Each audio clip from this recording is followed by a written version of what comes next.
Bueno, estamos con Humberto Jara, autor del libro Así cayó Castillo. Quiero conversar, Humberto, en esta entrevista con una pregunta que lo he leído en una publicación anterior donde tú hablas sobre el periodismo y me parece acertado tu comentario, ya que mencionas que en la actualidad los trabajos de investigación periodísticos ya no se pueden publicar en los medios tradicionales por el tema de censura, por el tema de espacio. Y para eso tú has tomado la decisión de tus trabajos de investigación publicarlos en los libros o en internet. Es así, digamos, como hasta la actualidad se mantiene lo que se conoce como periodismo tradicional, con esos límites. Yo creo que ha variado bastante. Una de las razones de la debacle de los medios tradicionales es que renunciaron al periodismo de investigación. Entonces, eso ha dado lugar a que las noticias que ellos propalan sean noticias de registro, pero no de búsqueda real de información. Renunciaron al periodismo de investigación por razones contrarias al periodismo, porque entraron al activismo político, porque empezaron a dialogar con el poder y todo eso lo único que trae es la crisis que ahora tienen. Ahora, quienes hacemos periodismo de investigación nos cerraron las puertas porque no les interesaba y no se daban cuenta que se estaban suicidando. Pero se abrieron dos escenarios. Uno del escenario de los libros, en el cual uno podía trabajar amplias investigaciones y poder presentarlas con libertad. Y luego se abrió lo que yo siempre he denominado la ventana de la libertad, que fue Internet.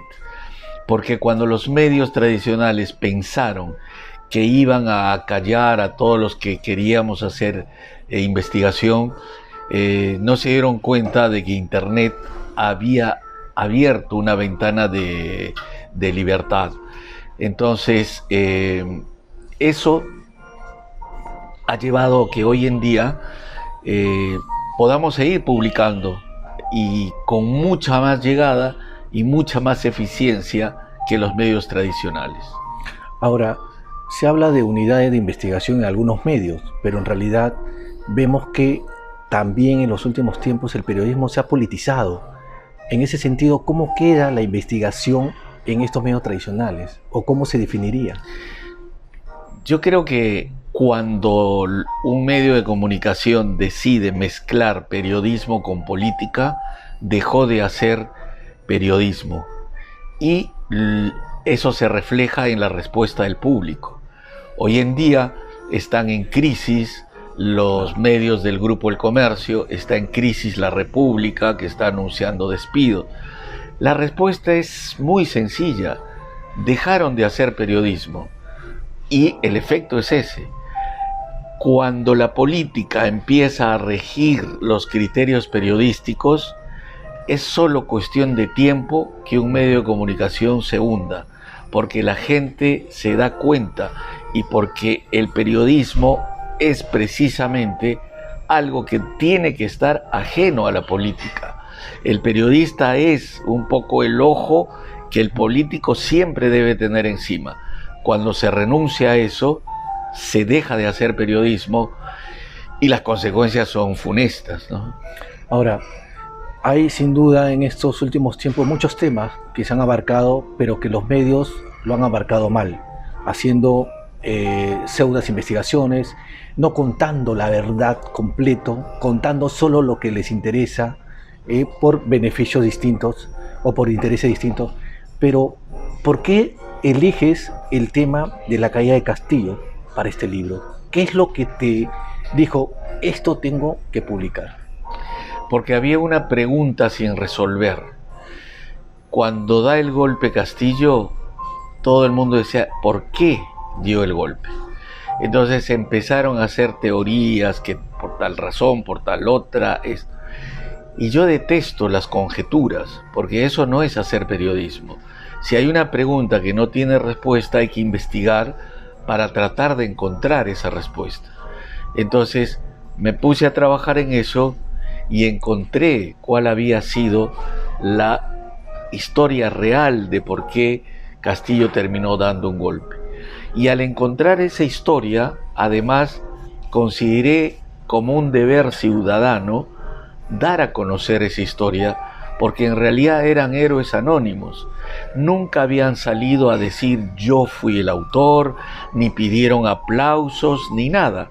Hicieron su trabajo en silencio, libraron al país de una dictadura de izquierda, libraron al país de un gobierno que estaba destruyendo todo y la economía ya nos iba a llevar a pique, que hasta ahora estamos sintiendo los efectos, y también rescataron la democracia. Entonces me parecía, uno, haber dado respuesta a la pregunta, por esto dio el golpe Castillo, esta ha sido la historia que dio lugar al golpe, pero además había que hacer conocer a los protagonistas de esto, porque creo que como país les debemos gratitud. En ese sentido, el hecho de convencer a los protagonistas es también ganarse la confianza. Y creo que un periodista, para lograrse ganar la confianza de un personaje o de una fuente, digamos, hay que tener muñeca. Y eso es lo que también muchas veces no se hace. Tu experiencia en los años del periodismo que has tenido, digamos, te ha logrado llegar a la fuente directa. Y en este caso, este libro también está contado desde fuentes directas.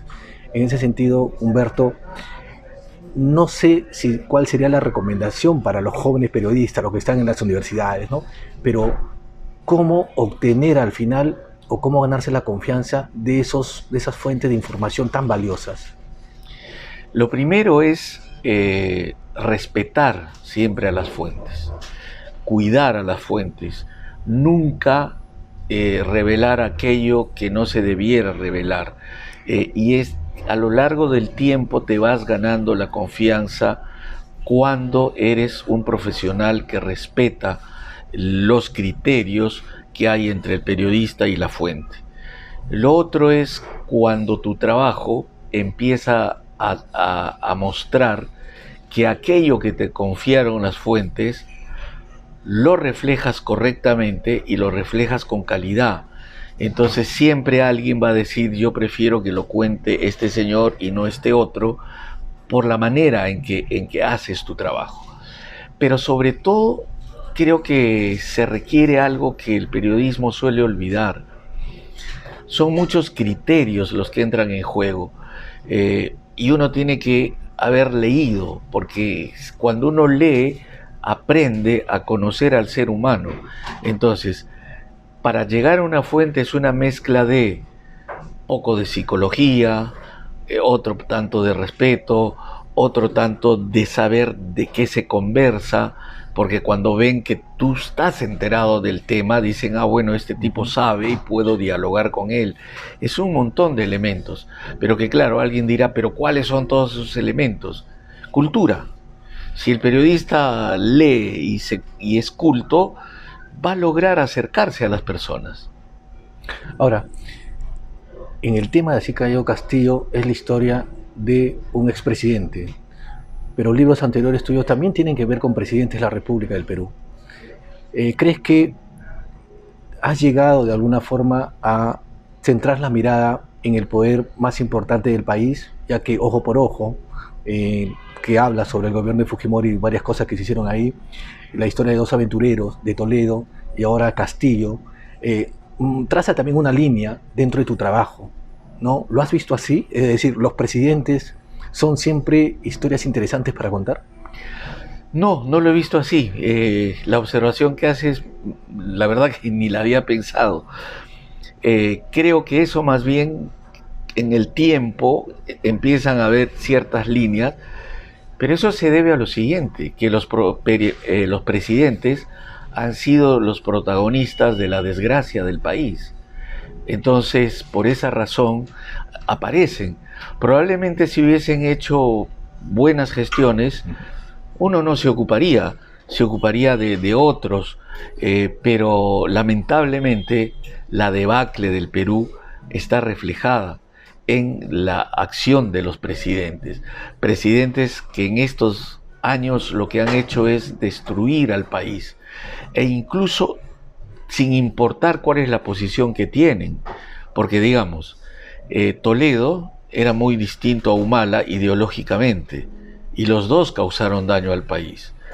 Hasta llegar, por ejemplo, a la figura de Pedro Pablo Kuczynski, que yo lo considero el autor más cruel de lo que ocurre en el Perú, porque su frivolidad, su incompetencia, la gente de la que se rodeó, que lo único que querían era hacer negocios o ejercer una frivolidad, abrió las puertas a esos personajes indignos de la presidencia como Vizcarra, como Sagasti, como Castillo y el coletazo de Castillo, que es Dina Boluarte.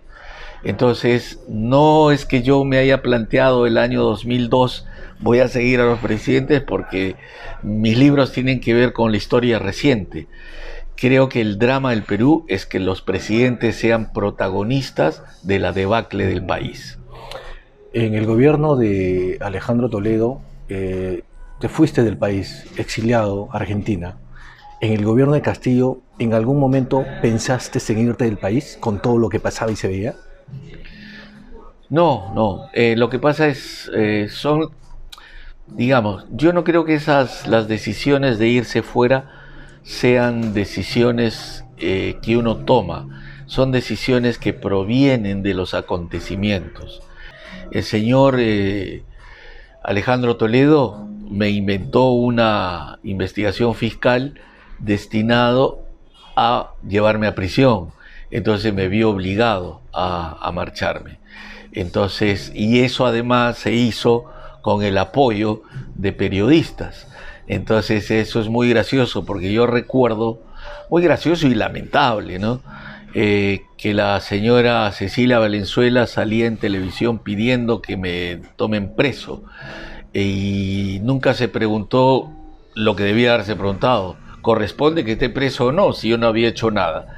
Sin embargo, cuando cayó Toledo, cuando empezó el declive de Toledo y yo publiqué Ojo por Ojo, la señora Valenzuela me invita a su programa y me llena de elogios. Entonces lo menciono porque es un retrato del mal periodismo peruano, que van con el viento. Lo que está a favor, me voy para aquí.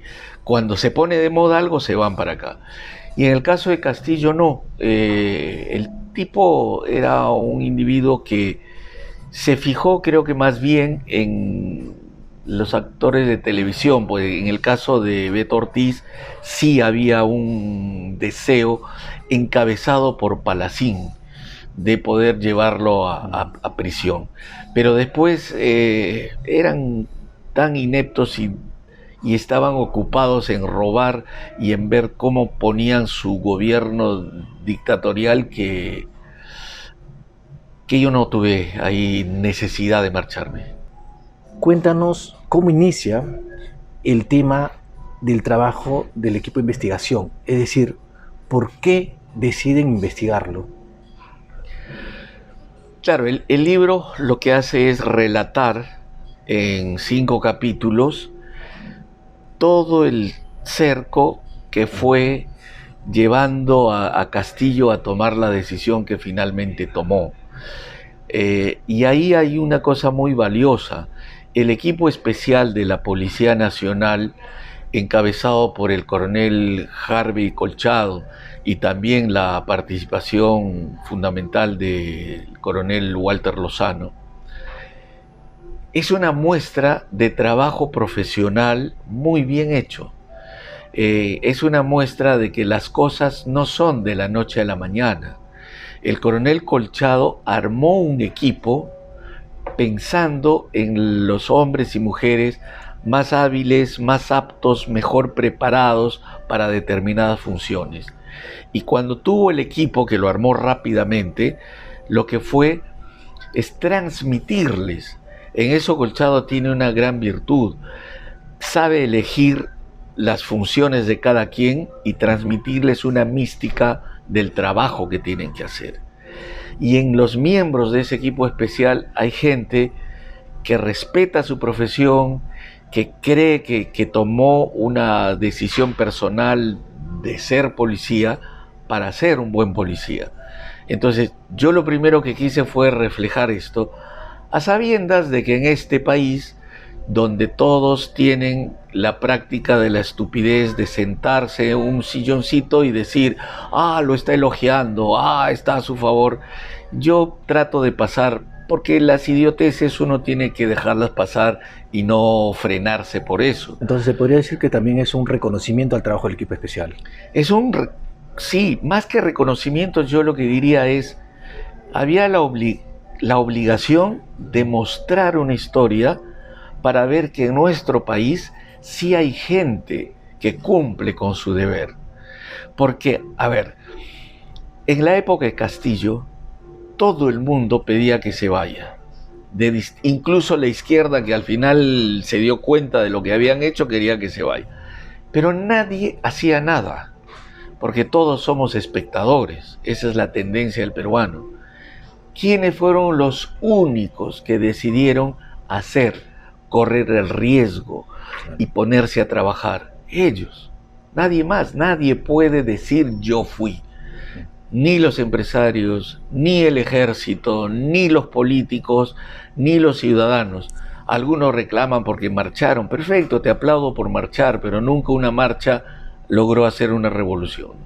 Pero aparte hay un punto importante, ¿no? Los empresarios terminaron casi en la cama con Castillo. Lo que nosotros hemos visto es algo muy triste y muy, en mi concepto, cuestionable. Creo que el gran problema que tiene nuestro país no es, como se suele decir, las condiciones, la pobreza y todo. Nosotros tenemos una clase empresarial que no tiene sentido de pertenencia.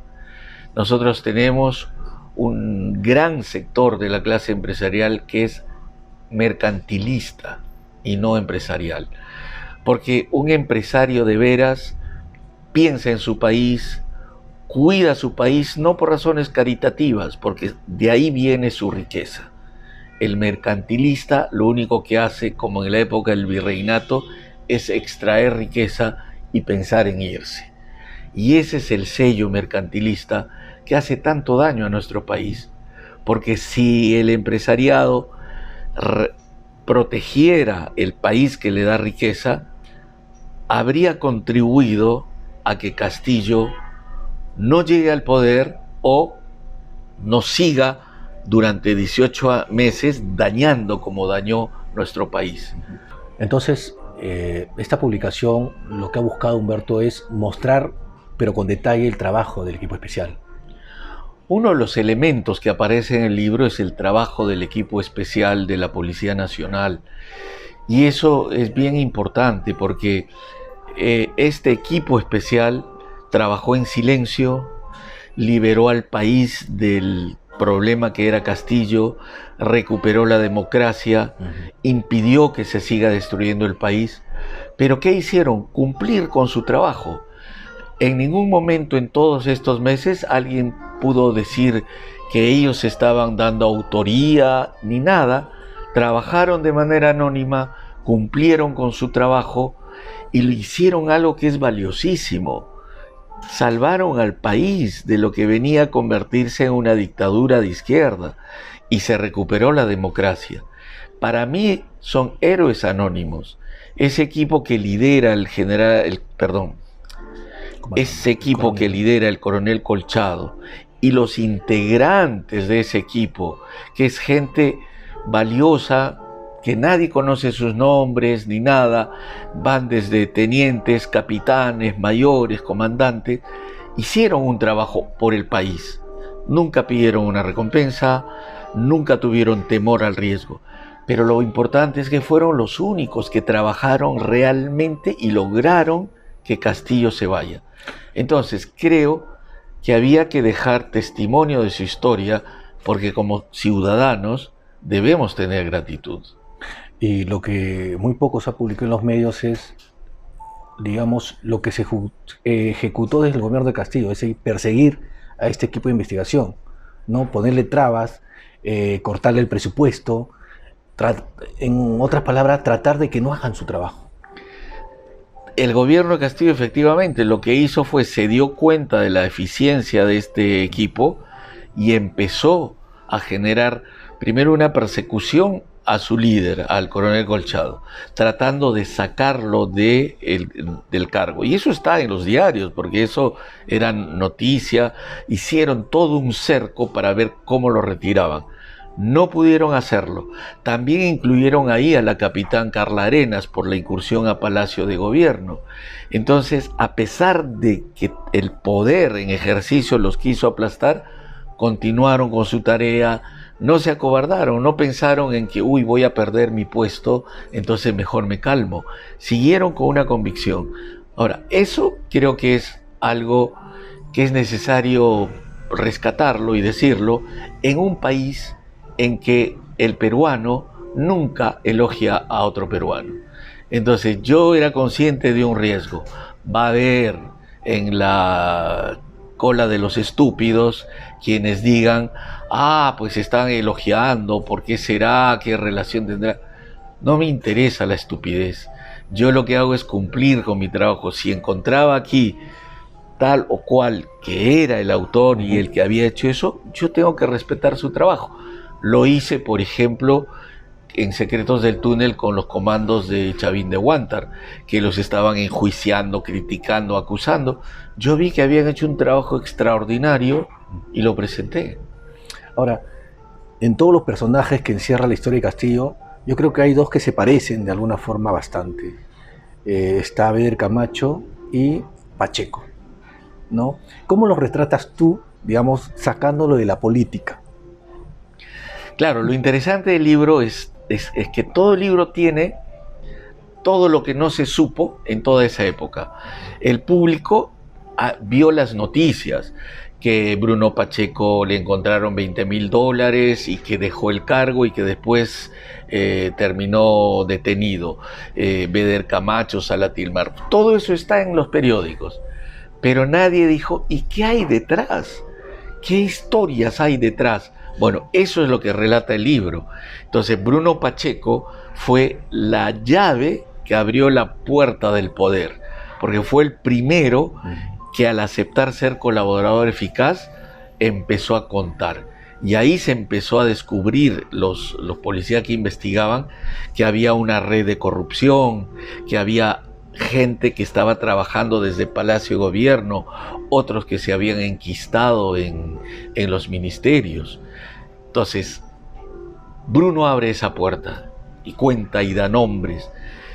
Beder Camacho es un personaje que, al ver que había caído Bruno Pacheco, él dice, Pacheco puede contar lo que yo también he hecho.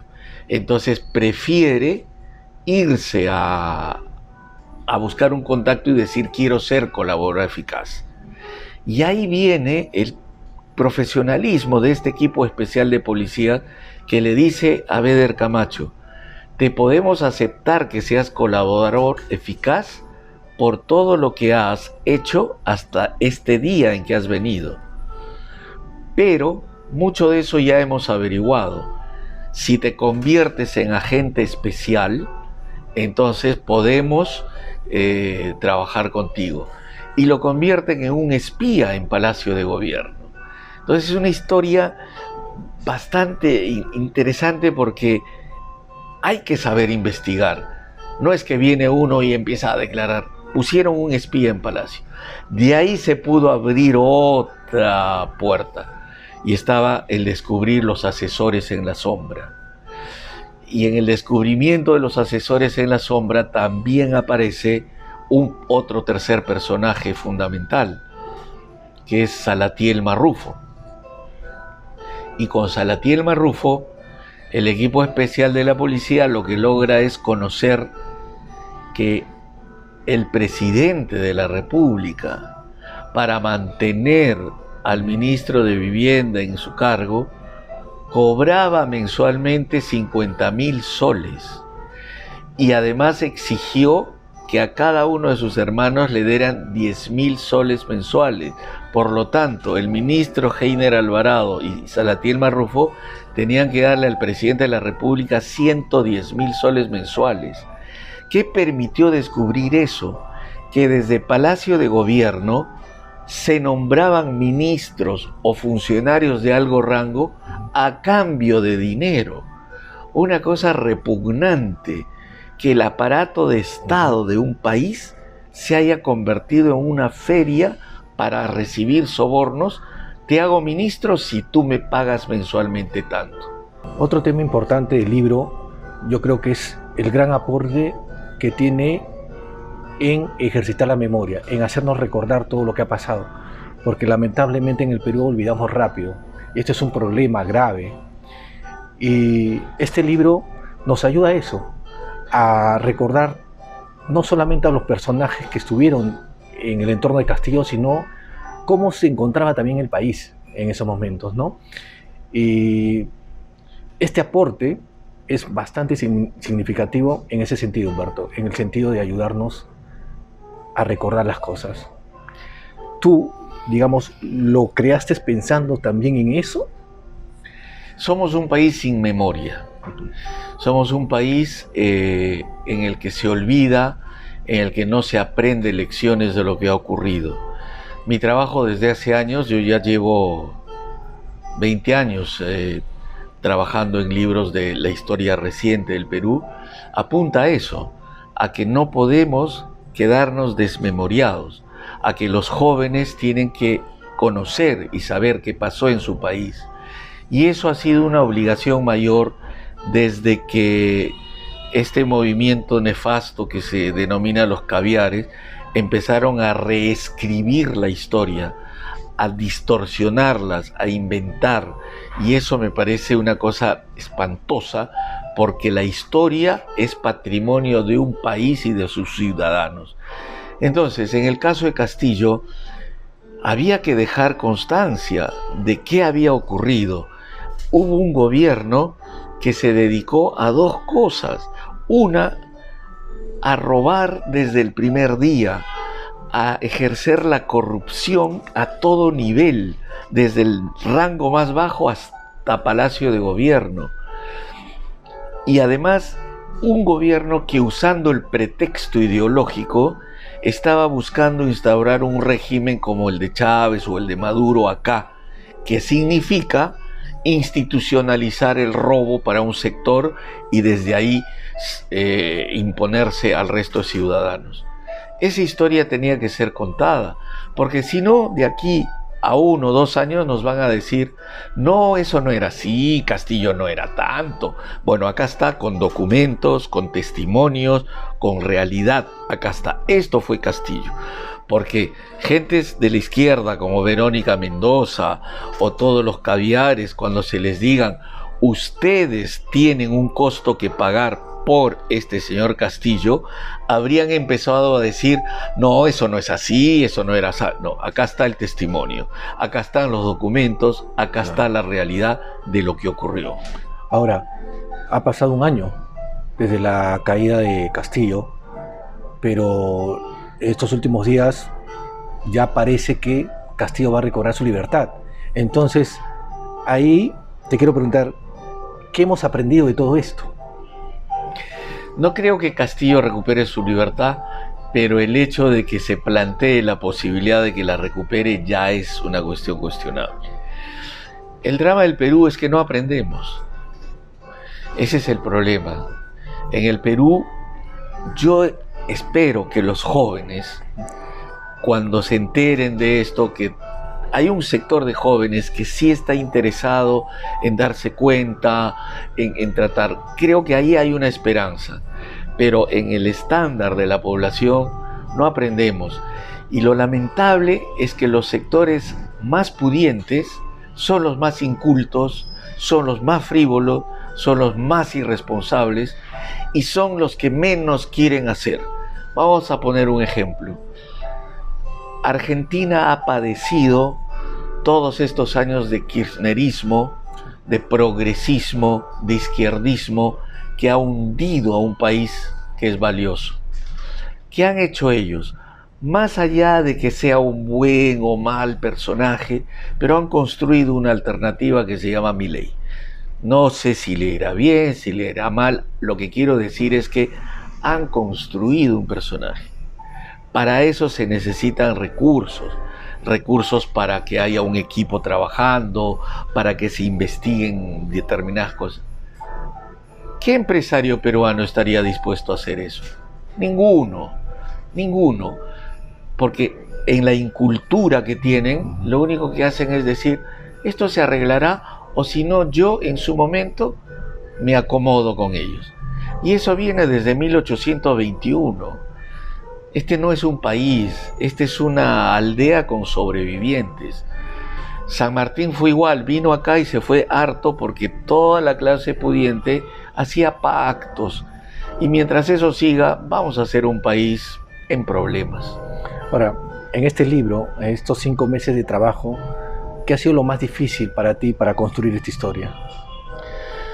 Varias cosas. La primera, convencer a las fuentes, porque no deseaban, y eso habla de su profesionalismo.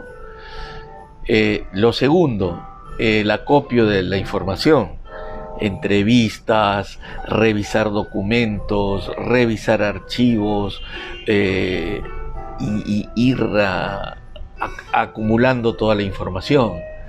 Lo tercero, el trabajar toda esa información, porque cuando uno tiene un montón de información, tiene que saber discriminar qué cosa es importante y no.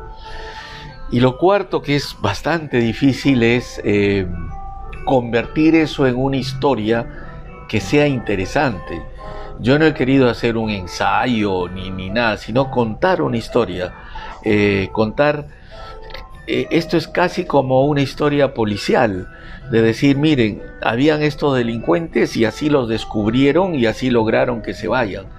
Entonces todo eso es.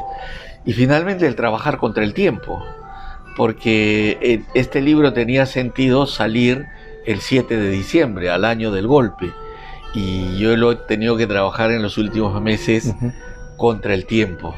Humberto, hay dos cosas que mucha gente te reconoce, gente que te quiere y gente que te odia. Es que sabes investigar y sabes escribir. Sí. Los que te odian también te leen. ¿Cómo lo tomas eso? Yo lo tomo con una sonrisa, porque primero, el que odia ya tiene un problema personal, no yo, sino él. Porque las personas, ¿qué ganan odiando? ¿Qué ganan criticando? ¿Qué ganan insultando? Un malestar para ellos, no para mí. En segundo lugar, conociendo la idiosincrasia peruana, yo agradezco cuando me insultan, significa que estoy yendo bien, porque hay que sospechar siempre cuando están de acuerdo en todo contigo, algo debo estar haciendo mal.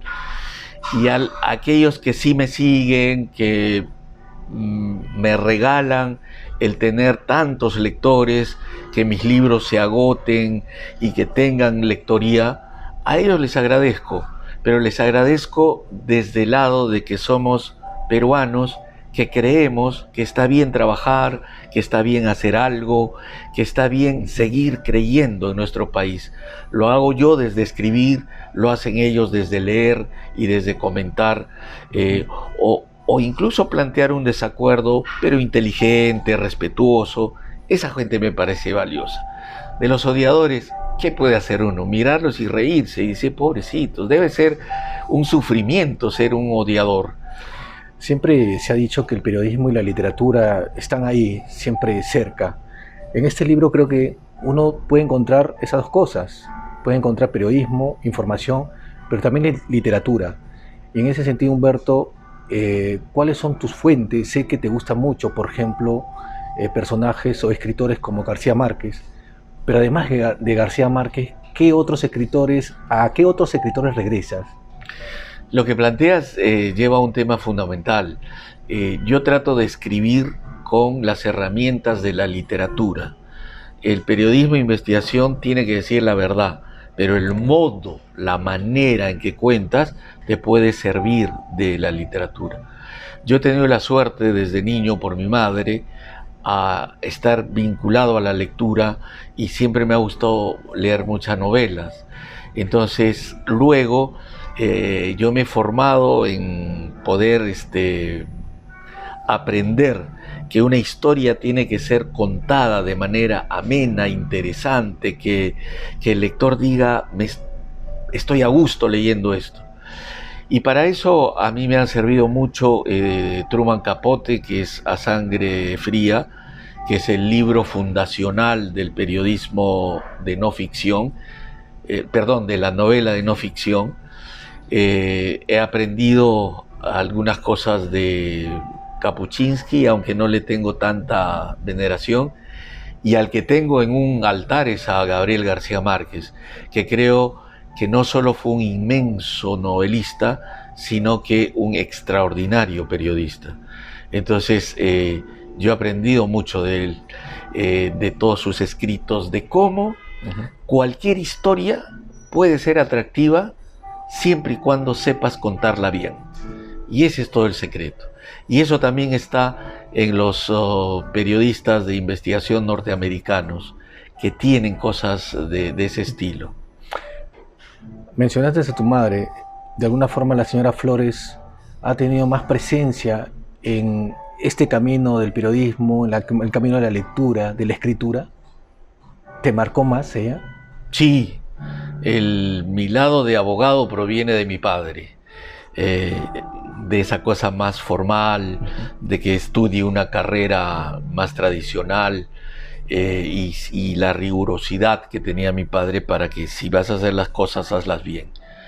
Pero si yo le debo la posibilidad de ser escritor, de ser periodista, de tener un poquito de cultura, es a Olga, mi madre, porque ella desde niño me enseñó el camino del cine, de la música y de los libros.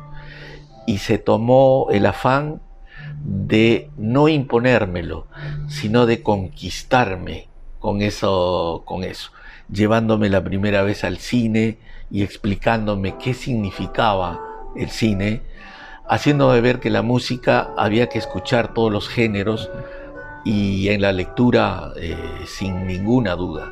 Sí, sí.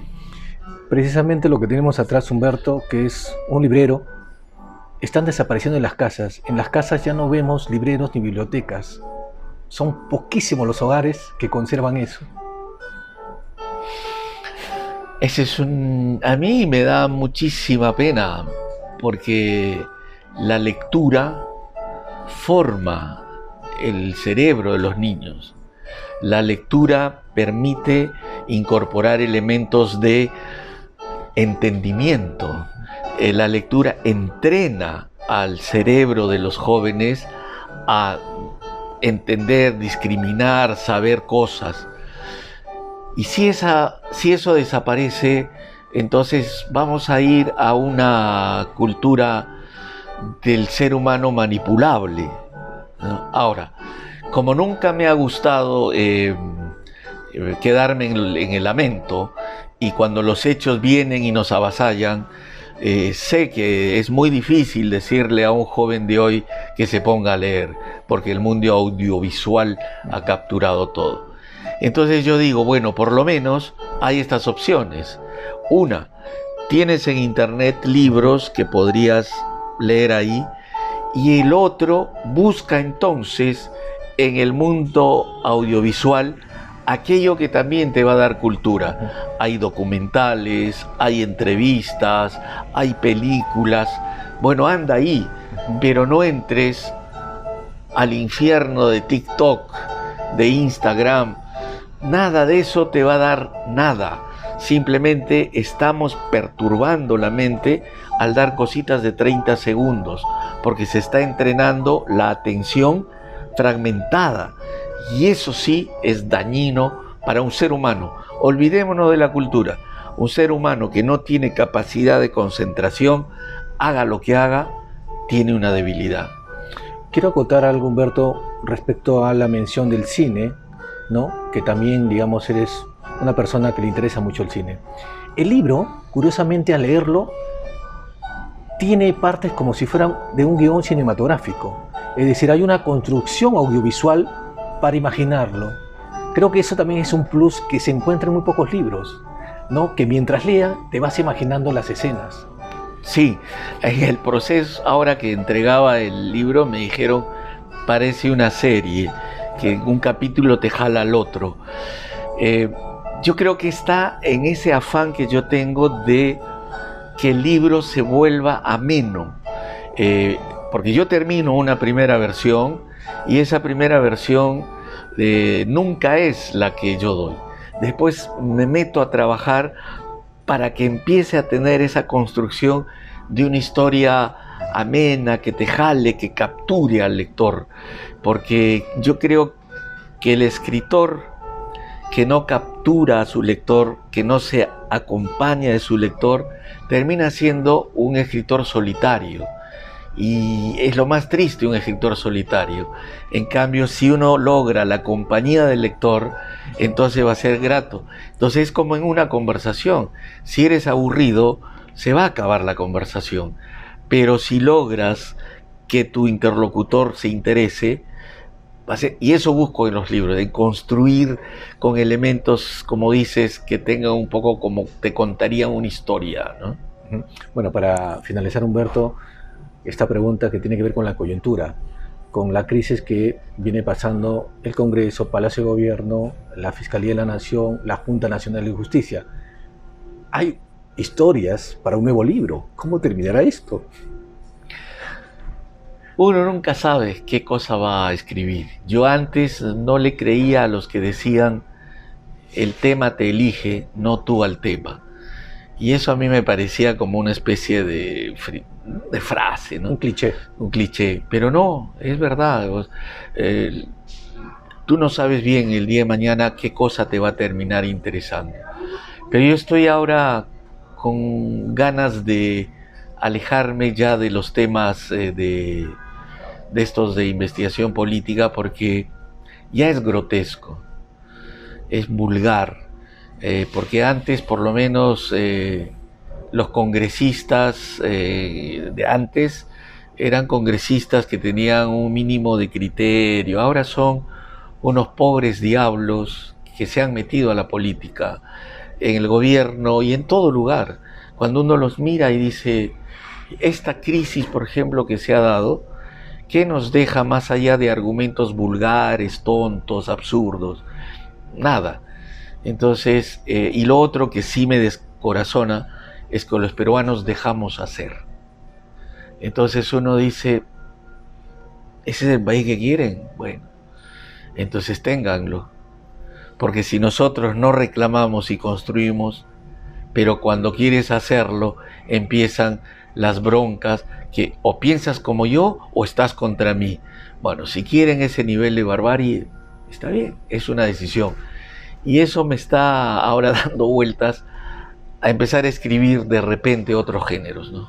¿El fútbol tal vez? No, el fútbol puede ser uno, pero hay historias para contar de este país o que yo he vivido a lo largo de mi carrera. Entonces digo, de repente por ahí está, en el lado testimonial, en el lado de las novelas, qué sé yo.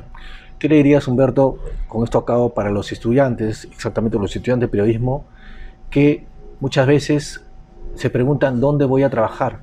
Porque los medios tradicionales están cerrando, están despidiendo gente, pero existe Internet. En ese sentido, ¿cuál sería el mensaje para ellos? Cada vez que me han preguntado, por ejemplo, cuando voy a las universidades a dar charlas y me dicen eso, y yo estoy estudiando periodismo y entonces yo les digo lo siguiente: lo primero que tienes que hacer es saber que estás eligiendo el mundo más agreste que hay, que es el periodismo. El periodismo es una selva. El periodismo, dentro de los medios de comunicación, no hay solidaridades, no hay amistades, todo el mundo se apuñala. Por eso yo me alejé de ese mundo que es bastante tóxico.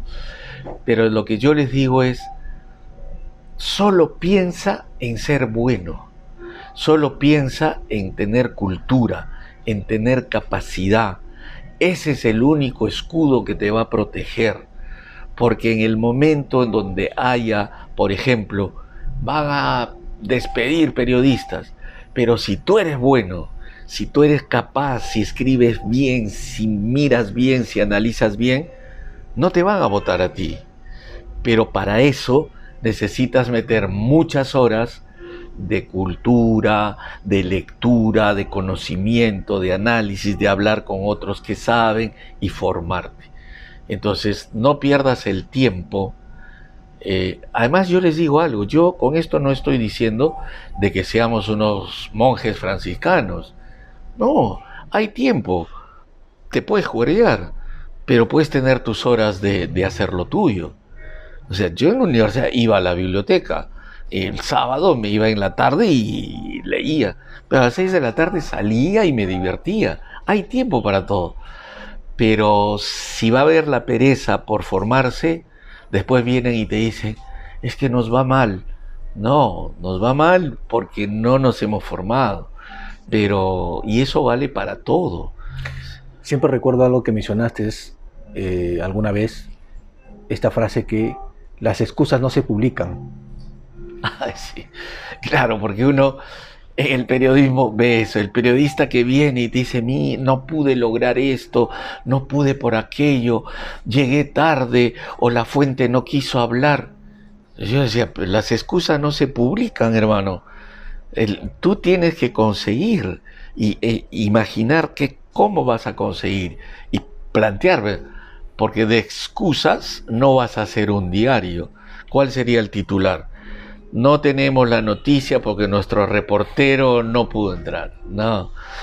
Por eso es que el periodismo te exige mucha dedicación. Ahora yo he visto que en los diarios o en la televisión tienen horarios. El otro vez me tropecé con un periodista que me dijo que tenía un horario. Y yo me quedo pasmado porque no hay horario. No sé, en fin, son tiempos que cambian. Bueno, Humberto, muchas gracias por permitirnos este tiempo para conversar contigo y bueno, esperamos también nuevos libros tuyos, ¿no? Sin duda, que hacen falta, la verdad. Ojalá, muchas gracias. Yo solo puedo expresar gratitud a los lectores.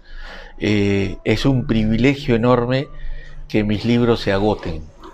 Y frente a eso yo lo único que puedo decir es gracias a los lectores. Y ojalá el trabajo que yo hago busca que los jóvenes puedan enterarse de la historia reciente para ser mejores ciudadanos. Y ojalá eso pueda darse. Es la única recompensa. Perfecto. Gracias.